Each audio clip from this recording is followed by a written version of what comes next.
سر یہ عام طور پہ نا بہت ہی لوگوں سے ہم سنتے ہیں اور دیکھا بھی ہے کہ جہاں ماں باپ نہ مان رہے ہوں شادی کے لیے تو وہاں پہ جو بچے ہیں وہ کورٹ میں جاتے ہیں اور کورٹ میرج کر لیتے ہیں.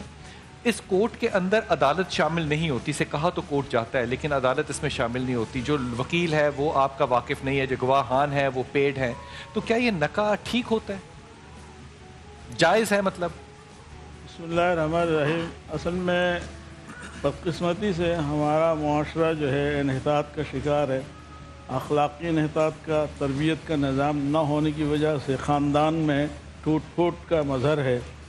تو اسی لیے یہ سارے مسائل پیدا ہو رہے ہیں. اگر خاندان میں ماں باپ کا وہ احترام اور ماں باپ نے اپنے فرائض پورے کرتے ہوئے اولاد کی صحیح تربیت کی ہوتی, جیسے حضور اکرم صلی اللہ علیہ وسلم کا فرمان ہے, ماں باپ بچوں کو جو تحفہ دے سکتے ہیں سب سے عظیم تحفہ جو ہے وہ اس کی تعلیم و تربیت ہے. چونکہ تربیتی نظام کا فقدان ہے, تربیتی ادارے کام نہیں کر رہے ہیں, لہذا یہ مسائل سر اٹھا رہے ہیں اور اس سے خاندان کے خاندان بکھر رہا ہے, منتشر ہو رہا ہے, شیرازہ بکھرتا چلا جا رہا ہے. یہ لمحہ فکریہ ہے اہل نظر کے لیے, اہل فکر کے لیے اور ارباب اختیار کے لیے اور ارباب اقتدار کے لیے بھی. اس میں وہ بھی ذمہ دار ہے اس فساد کے. جہاں تک کورٹ میرج کا تعلق ہے, جیسے نکاح کا مسئلہ یہ ہے کہ جو طریقہ کار ہے ایجاب و قبول کے الفاظ دو گواہوں کی موجودگی میں اگر بقائے میں ہوش حواس, بچہ بالغ ہے, بچی بھی بالغ ہے, دو گواہ بھی موجود ہے, اعلان نکاح جس کو کہتے ہیں, وہ شرط پوری کر رہا ہے تو برفی نفس ہی قباحتوں کے ساتھ, برائیوں کے ساتھ, ہزار معاشرتی خرابیوں کے ساتھ نکاح منعقد ہو جائے گا. لیکن ایک اختیار فقہا نے یہ دیا ہے کہ اگر وہ نکاح غیر کفو میں ہوا ہے, غیر کفو کفات کہتے ہیں میچنگ میرج, جی یعنی برابری میں نہیں ہوا, برابری میں نہیں ہوا, تو باپ کو یہ فسخ نکاح کا اختیار بعض ائمہ نے دیا ہے کہ جیسے ہی باپ کو یہ اطلاع ملے گی یہ حادثہ ہو گیا ہے, باپ نے کہا مجھے یہ نکاح, باپ اس کو کیا کہے گا, بیٹی سے کہے گا کہ خلا لے لے, مجھے یہ منظور نہیں ہے اور میں اسے فسخ کرتا ہوں.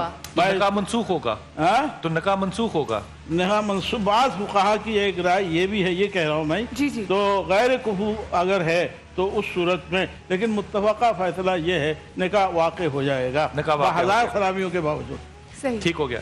جی اصل بات یہ ہے کہ پہلے بھی صبح یہ بات ہوئی تھی کہ ولی کی اجازت کے بغیر نکاح نہیں ہو سکتا. میں آپ کے سامنے سنن ابن ماجہ کی ایک اور حدیث رکھتا ہوں کورٹ میرج کے حوالے سے. نبی کریم صلی اللہ علیہ وسلم نے ارشاد فرمایا لا تزوج المرأة المرأة, کوئی عورت کسی عورت کا نکاح نہیں کر سکتی اور نہ کوئی عورت خود اپنا جا کے نکاح کر سکتی ہے. عورت نکاح نہیں پڑھا سکتی, پڑھانا کیا, پڑھانے کی بات نہیں ہو رہی, یعنی کوئی عورت کسی عورت کی ولی مقرر ہو کے نکاح نہیں کروا سکتی. اور دوسری یہ نبی کریم کے الفاظ ہے, اور نہ کوئی عورت اپنا خود جا کے نکاح کر لے گی, یہ حدیث ہے. اور نبی کریم صلی اللہ علیہ وسلم کے اگلے جو الفاظ ہیں وہ اس سے بہت زیادہ سنگین ہے کہ ایسا نکاح تو بری عورتیں کرتی ہیں. یعنی کہنے کا مطلب یہ ہے کہ ولی کی بالکل ہی اگر آپ پریزنس کو اگنور کر دیں گے, عدالت کے اندر جانے کے جو شرائط اور قواعد و ضوابط ہم نے صبح بیان, ولی زندہ ہی نہ ہو تو, ولی زندہ نہ ہو وہ تو بالکل اور بات ہے.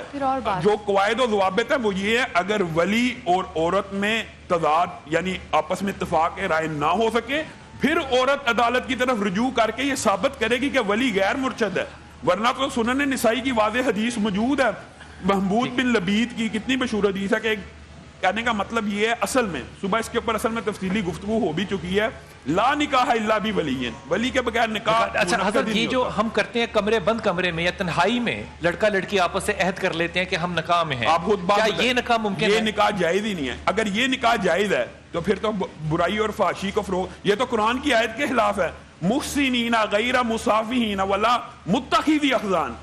عورت کا نکاح اس آیت کا ترجمہ یہ ہے, عورت چوری چھپے نکاح نہیں کرے اور نہ خفیہ دوستی اور آشنائی کے ذریعے نکاح کے ذریعے اپنے آپ کو حلال, یعنی خفیہ دوستی. اس کا مطلب بغیر گواہوں کے نکاح کسی صورت منعقد نہیں ہوتا. نکاح کی جتنی شرائط ہیں, ایجاب و قبول, گواہ, مہر, ولی, یہ اگر پوری نہ ہو نکاح, جیسے انہوں نے کہا فسخ کرنے کا اختیار باپ کو کیوں ہے, کیونکہ نکاح منعقد ہی نہیں ہوا اور صاحب نے یہ بھی کہا کہ اعلان بھی کرو اس کا. اعلان کا مطلب دو گواہ ہیں تو وہ اعلان ہے. اگر لڑکا اور لڑکی سفر میں ہیں نکاح ہی ون کو فی المساجد، نکاح کا اعلان کرو، اور مسجد بہترین جگہ ہے نکاح کرنے کے لیے.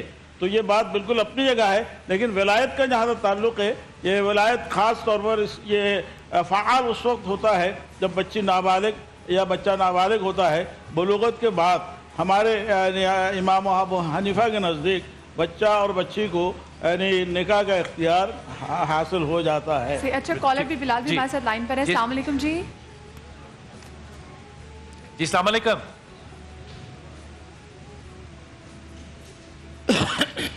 جی حضرت یہ فرمائیے کہ ایک لڑکا اور لڑکی جو ہیں وہ بالکل اچھے ہیں، نیک نیت ہے، اور سفر کی حالت میں ہیں، اور وہ وہاں اکیلے، ان کے پاس کوئی گواہ نہیں ہے، وہ نکاح نہیں کر سکتے؟ نہیں، بالکل نہیں کر سکتا، بالکل نہیں کر سکتا. یہ اگر اس فحاشی کا دروازہ کیسے بند ہوگا؟ آپ مجھے ایک بات بتائیں، اگر اس چیز کی اجازت دے دی جائے تو آپ فحاشی میں کیا سمجھتے ہیں کہ وہ ایگریمنٹ نہیں ہوتا؟ بالکل صحیح ہے.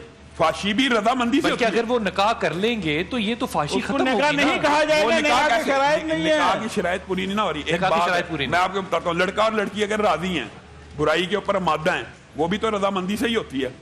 اس میں بھی ایجاب و قبول ہوتا ہے. کیا چیز نہیں ہوتی؟ مہر نہیں ہوتا، گواہ نہیں ہوتا، اعلان نکاح نہیں ہوتا.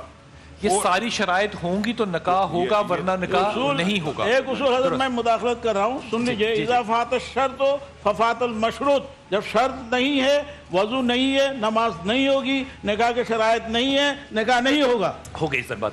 اب دوسرے سوال کی طرف آ رہا ہوں. طلاق کا لفظ جب کوئی استعمال کرتا ہے تو بہت سے لوگ تو یہ بھی کہتے ہیں کہ اگر یہ کہہ دیا بیوی کو کہ میں نے تجھے فارغ کیا تو یہ بھی طلاق کے زمرے میں آتا ہے.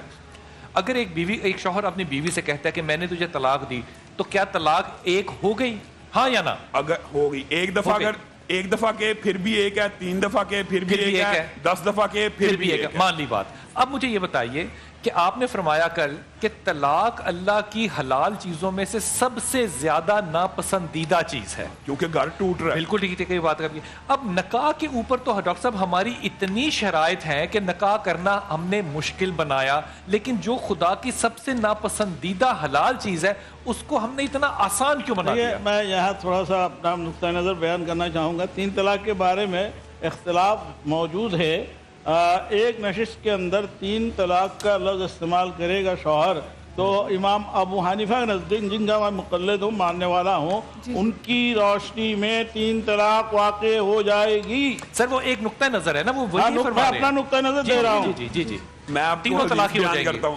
حضرت عبداللہ ابن عباس، میرے سوال کا جواب بیٹا یہ سب مجھے پتا ہے حضرت، میں نے سب پڑھا ہوا ہے. سر یہ فرمائیے کہ طلاق کو ہم نے آسان کیوں بنایا اور نکاح کو ہم نے مشکل کیوں بنایا؟ نکاح بھی مشکل نہیں ہے، طلاق البتہ ان حوالوں سے مشکل ہے، آسان کہہ سکتے ہیں. اس کا اختیار اللہ تعالیٰ نے نبی اکرم صلی اللہ علیہ وسلم نے، بات سننے پر پوری، بیوی کو نہیں دیا ہے، شوہر کو دیا ہے.